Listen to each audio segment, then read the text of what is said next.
اس وقت حکومت کی طرف سے مختلف میڈیا کے اوپر یہ اشتہارات دیے جا رہے ہیں کہ صحت کارڈ کے ذریعہ سے مفت علاج ہو رہا ہے، اور اس میں بلا تفریق مذہب و ملت ہر قسم کے لوگوں کا 10 لاکھ روپے تک بیماریوں کا علاج ہوتا ہے۔ اور یہ علاج نہ صرف سرکاری اسپتالوں میں بلکہ پرائیویٹ اسپتال میں بھی ہو رہا ہے، اور مریض جہاں بھی جائے اپنی شناختی نشان لے کے وہاں پہنچے اور اپنا علاج کرا لیں۔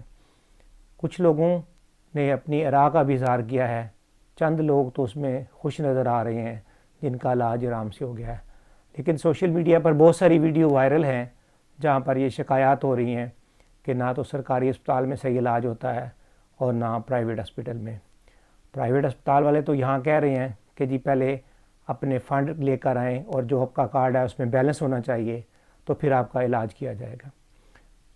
ایک چند دن پہلے ایک سوشل میڈیا پہ اس طرح کی ویڈیو وائرل ہوئی تھی جہاں پہ ان کے سٹاف کا رویہ ایک پرائیویٹ ہاسپٹل لاہور کا تھا، وہ نہایت ہی نامناسب تھا، اور وہ شخص کا بیٹا ایک تکلیف دہ بیماری میں مبتلا تھا جس کا علاج کرنا ضروری تھا۔ ابھی تو یہ بات ہو رہی تھی کہ فنڈ کا ارینجمنٹ کیسے کیا جائے۔ کیا ایک مریض جو ہارٹ پیشنٹ ہے یا جس کو سٹروک ہوا ہے یا کوئی اور ایسی بیماری ہے جس کا فوری علاج ہونا چاہیے، کیا اس کے لائقین، اس کے جو بال بچے ہیں، بہن بھائی ہیں، کیا وہ اس بات کا انتظار کریں گے کہ وہ فنڈ آئیں گے تو ان کا علاج ہوگا؟ کیا کوئی اس چیز کی ضمانت دے سکتا ہے کہ وہ جو تکلیف ہے یا وہ جو بیماری کا اٹیک ہوا ہے وہ اتنا ٹائم گزارے گی جب تک فنڈ آ جائیں گے؟ حکومت وقت کو اس کی طرف توجہ دینی ہے، اور یہ توجہ دلائی جا رہی تھی کہ فنڈز کا ارینجمنٹ کیا جائے اور ایسا سموتھ سسٹم بنایا جائے جس میں تمام لوگوں کو برابر علاج کی سہولتیں مہیا ہوں، ریاست مدینہ کا صحیح تصور پیش کیا جائے۔ لیکن ابھی تو یہ باتیں ہو ہی رہی تھیں کہ چند دن پہلے ایک ایسی خطرناک قسم کی ایک ویڈیو وائرل ہوئی جس میں ایک ایسا بیان الفی کا ذکر کیا گیا کہ جس میں لوگ انڈرٹیکنگ دیں گے کہ وہ شیعہ اور قادیانی نہیں ہیں۔ تو اس کا مطلب یہ ہوا کہ ایک ایسی فرقہ واریت پھیلائی جا رہی ہے کہ ملک میں مختلف لوگوں کے درمیان تفریق پیدا کی جا رہی ہے۔ کیا شیعہ اس آئین کے تحت، آئین پاکستان کے تحت مسلمان نہیں ہیں؟ کیا وہ اس ملک کے شہری نہیں ہیں؟ چلیں قادیانی کو تو آپ کہہ سکتے ہیں کہ وہ آئین پاکستان کے مطابق مسلمان نہیں ہیں، لیکن کیا مسلمان اور غیر مسلمان کی کوئی تفریق ہونی چاہیے اس ملک میں کہ مسلمان کا علاج ہونا چاہیے اور مسلمان بھی وہ جو شیعہ نہ ہو؟ تو کس طرح کی یہ تفریق پیدا کی جا رہی ہے؟ کیا حکومت کو اس بات کا علم ہے اور ادراک ہے کہ یہ کتنی خطرناک گیم کی جا رہی ہے؟ وزیر اعظم پاکستان تو ایک طرف اس بات کا اعلان کر رہے ہیں کہ یہ ریاست مدینہ ہے جس میں تمام لوگ برابر ہیں، جہاں معیار زندگی برابر ہونا چاہیے، ہر شخص کو برابر مواقع ملنے چاہیے بغیر رنگ، نسل، مذہب، ملت کے۔ لیکن اس فارم نے جو ایک میں ویڈیو پیش کر رہا ہوں اس کو دیکھ لیں کہ وہ کیا بات ہو رہی ہے۔ خان کی ریاست مدینہ میں ایک بندہ بیماری سے مر رہا ہو مگر اس کا علاج اس کا فرقہ پوچھ کر کیا جا رہا ہے۔ اسے ایک فارم پر حلفیہ بیان پر دستخط کرنے ہوتے ہیں جس پر لکھا ہوا ہے کہ میں مسلمان ہوں اور میں سید نہیں ہوں اور نہ ہی میں اہل تشیع اور قادیانی ہوں۔ یہاں جو ریاست مدینہ کا تصور پیش کیا جا رہا ہے، کیا نبی کریم صلی اللہ علیہ وسلم کے دور میں کہیں مسلم اور غیر مسلم کی تفریق تھی؟ کیا وہ عورت جو نبی کریم صلی اللہ علیہ وسلم کے سر پر کوڑا پھینکتی تھی اور جب وہ بیمار ہوئی تو نبی کریم صلی اللہ علیہ وسلم نے اس کے مذہب کچھ بلا تمیز چھوڑ کر اس کی عیادت کے لیے گئے؟ ایک مکے کی عورت جس کو یہ بتایا گیا کہ ایک جادوگر آیا ہے اور جو اپنی باتیں سناتا ہے تو وہ انسان کا دل موہ لیتا ہے اور اپنے ساتھ ملا لیتا ہے اور وہ گمراہ کر دیتا ہے، وہ مکہ چھوڑ کر باہر جا رہی تھی۔ نبی کریم صلی اللہ علیہ وسلم سے جب اس کا سامنا ہوا اور وہ بوڑھی عورت سامان اٹھا کر مشکل سے چل رہی تھی تو انہوں نے سے پوچھا کہ تم کہاں جا رہی ہو بھائی؟ اس نے کہا یہاں پر ایک جادوگر آیا ہے جو اپنے جادو کے زور سے لوگوں کو دین چھڑوا دیتا ہے۔ تو میں یہ شہر چھوڑ کر جا رہی ہوں۔ آپ صلی اللہ علیہ وسلم نے اس کا سامان اٹھایا اور اس کو وہاں تک چھوڑ آئے شہر کے باہر جہاں تک اس نے جانا تھا۔ جب اس عورت نے کہا کہ آپ کون ہو، تو آپ نے فرمایا کہ میں وہی شخص ہوں جس کو لوگ جادوگر کہتے ہیں۔ تو اس عورت نے عرض کیا کہ یا رسول اللہ، آپ کا جادو مجھ پر چل گیا ہے۔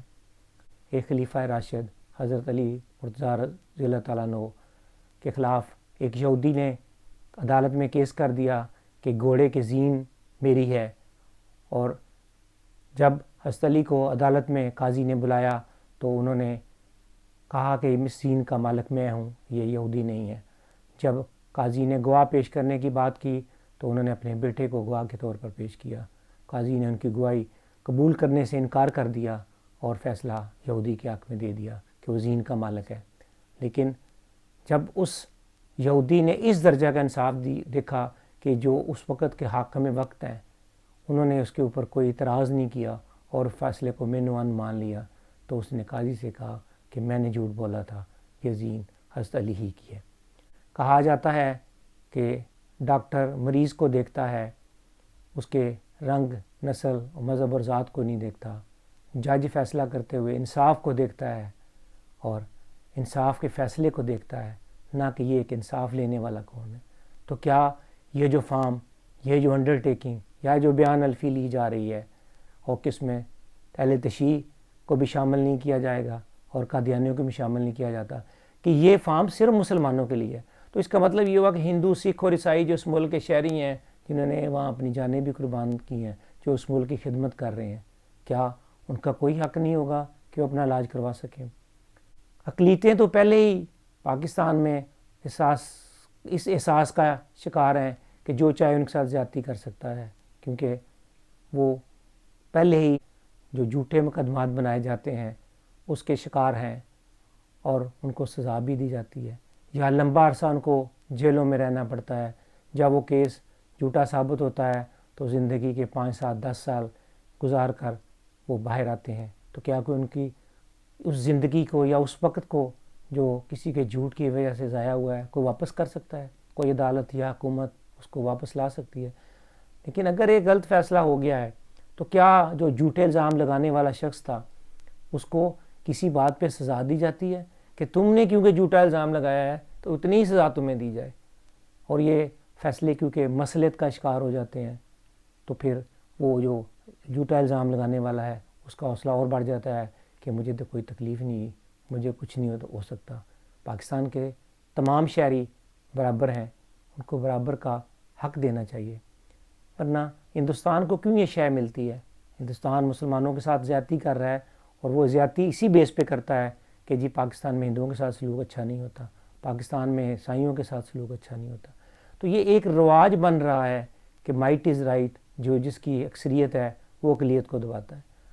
قائد اعظم نے جب پاکستان بنایا تھا تو انہوں نے پہلے ہی خطاب میں کہہ دیا تھا کہ حکومت مذہب کے معاملے میں مداخلت نہیں کرے، ہر شخص کو یہ حق حاصل ہے کہ اپنے مذہب پر جس طرح چاہے عمل کر سکے، تمام لوگوں کو اپنی مسجدوں، مندروں، گرجوں میں جانے کی اجازت ہے اور کوئی حکومت اس میں رکاوٹ نہیں ڈالے گی۔ اب یہ عمران خان کو یہ دیکھنا چاہیے کہ کیا جو یہ ایک اچھا قدم انہوں نے صحت کے لیے اٹھایا تھا، کیا اس کو سبوتاژ کرنے والا کون ہے؟ کون اس کی راہ میں اس طرح ایک رکاوٹ بن رہا ہے اور ایک غلط امیج حکومت کا پیش کر رہا ہے؟ اگر یہاں بھی مصلحت کا شکار رہی حکومت اور یو ٹرن مار گئی تو پھر یہ سمجھ لیں کہ اس کا کوئی حل نہیں ہے۔ علی زیدی جیسے لوگ اور دوسرے جو ان کے ساتھی ہیں، کیا وہ اہل تشیع ہیں؟ ان کو اس کا پتہ نہیں چلا کہ یہ کیوں ہو رہا ہے؟ ان کو اس پہ بات کرنی چاہیے۔ شیریں مزاری جو ہیومن رائٹس کی ایک منسٹر ہیں، ان کو بھی اس کے اوپر ایکشن لے کر اس کی درستگی کرانی چاہیے۔ کیا اسد عمر، فواد چودھری، شبلی فراز جیسے ماڈریٹ لوگ بھی اس بات پہ توجہ نہیں دیں گے؟ شیخ رشید جو بہت نعرے لگاتے ہیں کہ جی سب برابر ہیں، کیا وہ اپنی حکومت کو اس بات پہ توجہ نہیں دلائیں گے؟ کیونکہ وہ انٹیریئر منسٹر ہیں اور ملک میں امان قائم کرنا بہت ضروری ہے۔ اہل تشیع بہت زیادہ قربانیاں دے چکے ہیں ملک میں، فرقہ واریت کی جنگ میں ان کی ہزاروں جانیں قربان ہو چکی ہیں، وہ اپنے کو لوگ قربان کر چکے ہوئے ہیں۔ تو کیا اس کے اوپر کوئی خاتمہ ہوگا؟ کیا اس میں کوئی رواداری اور امانگی پیدا کرنے کی کوشش کی جائے گی، یا ان کا یہ احساس جو ہے کہ ان کے ساتھ زیادتی ہو رہی ہے اس میں بڑھوتری ہو جائے گی، اور ان کو یہ موقع ہی نہیں ملے گا کہ آپ اس ملک میں ایک امن کے ساتھ رہ کے اس ملک کی ترقی میں کوئی کردار ادا کر سکیں؟ اس وقت ضرورت اس امر کی ہے کہ چیزوں کو صحیح طرح لیا جائے، اور جو اس ملک حکومت کے خلاف پہلے ہی کچھ چیزیں غلط سائڈ پہ لے جا رہی ہیں ان کو صحیح درست میں سمت میں لانے کی کوشش کی جائے۔ میں امید کرتا ہوں کہ اس چیز کے اوپر بہت توجہ دی جائے گی، تمام ترجمان، وزراء اور خاص کر وزیر اعظم جو رواداری اور مذہبی ہم آہنگی کو ایک صحیح جہت دیں گے۔ اگر یہ میری ویڈیو آپ کو پسند آئی ہے تو اس کو شیئر کریں، فارورڈ کریں، تاکہ لوگ اس چیز کے اوپر اپنے آپ کو محفوظ بنا سکیں۔